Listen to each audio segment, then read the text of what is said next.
Isang mapagpalang araw po sa inyong lahat. Ngayon po ay July 3, 2026, Biyernes, at ngayon po ay kapistahan ni Apostol Santo Tomas. Ang ating po unang pagbasa at pagninilay sa araw na ito ay hinango mula sa sulat ni San Pablo sa mga taga-Efeso, chapter 2, verses 19 to 22. Mga kapatid, hindi na kayo dayuhan o taga-ibang bansa, kundi kababayan ng mga hinirang ng Diyos at kabilang sa kanyang sambahayan.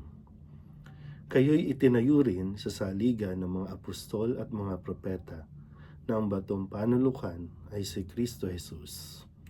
At sa pamamagitan niya, nagkakaugnay-ugnay ang bawat bahagi ng gusali at nagiging isang templong banal. Dahil din sa inyong pakikipag-isa sa Kanya, kayo may kasama nilang naging bahagi ng tahanan ng Diyos sa pamamagitan ng Espiritu.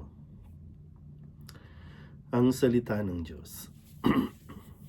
Muli po, isang mapagpalang araw sa inyo pong lahat. Ating pong ginugunita at pinagdiriwang ngayon ang kapisahan ni Apostol Santo Tomas, no? Kilala sa tinagurian, no? O tawag bilang The Doubting Thomas, no? Dahil maririnig ninyo sa Ebanghelyo kung paano sa unang pagkakataon nang sabihin sa kanya ng mga alagad na nakita nila si Jesus at totoong buhay si Jesus, dahil nga sa kanyang labis na kalungkutan, siya ay nagduda at hindi niya pinaniwalaan ang mga pahayag na ito ng kanyang kapwa alagad. At sumunod na linggo ay nagpakita si Jesus sa kanila at naroon na si Santo Tomas at ipinagkaloob ni Jesus sa kanyang kahilingan na maniniwala lang siya kapag nakita niya ang mga sugat ni Jesus. At pagkatapos nun, siya ay nagpahayag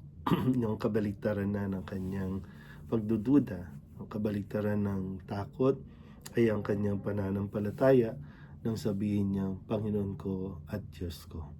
At simula noon ay talagang naging matatag na at matibay ang kanyang pananampalataya, kung gayon siya itinuring na rin na isa sa mga haligi ng simbahan. Haligi dahil si Kristo ang pundasyon ng pananampalataya ng mga alagad. At nawa katulad ni Santo Tomas, na bagamat tayo po ay punong-puno ng mga pagdududa dahil sa ating mga hindi maunawa ang karanasan o pangyayari, patuloy nawa tayong magdasal sa Diyos. No? Yung pagdududa kasi ni Santo Tomas na sinabing, maniniwala lang ako kapag nawa pag may mga pagkakataon na sabi ko nga no, na pinanghihinaan tayo sa ating pananampalataya, mas lalo tayong kumapit sa Diyos.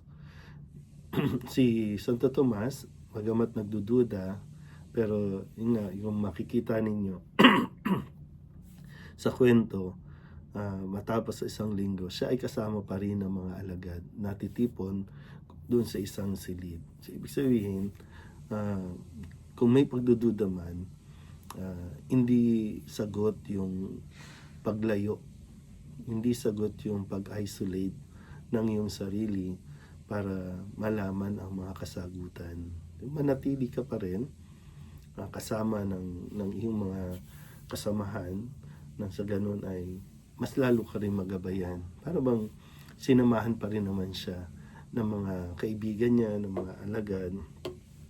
Kahit na may duda siya, naroon pa rin sa kanyang paligid. Diba? Magandang halimbawa din ito at paalala sa atin na hindi natin kinakailangan pilitin agad-agad, magbago agad ang pananampalataya ng isang tao. Sapat na yung samahan lang siya, diba? Sapat na yung unawain yung kanyang pagdududa. Minsan umaabot sa punto na meron tayong mga kaibigan dahil sa kanyang pagdududa ay lumilipat ng ibang sekta, ng ibang pananampalataya. Hayaan lang, basta patuloy lang siya na ipagdasal, gabayan, at lawakan ng pangunawa, dahil nga marahil, no, ang dami niyang duda sa kanyang pananampalataya, maging sa kanyang sarili. At hayaan natin ang Diyos na rin mismo ang umakay at magpakilala sa Kanya. Muli po, isang mapagpalang araw sa inyo po lahat.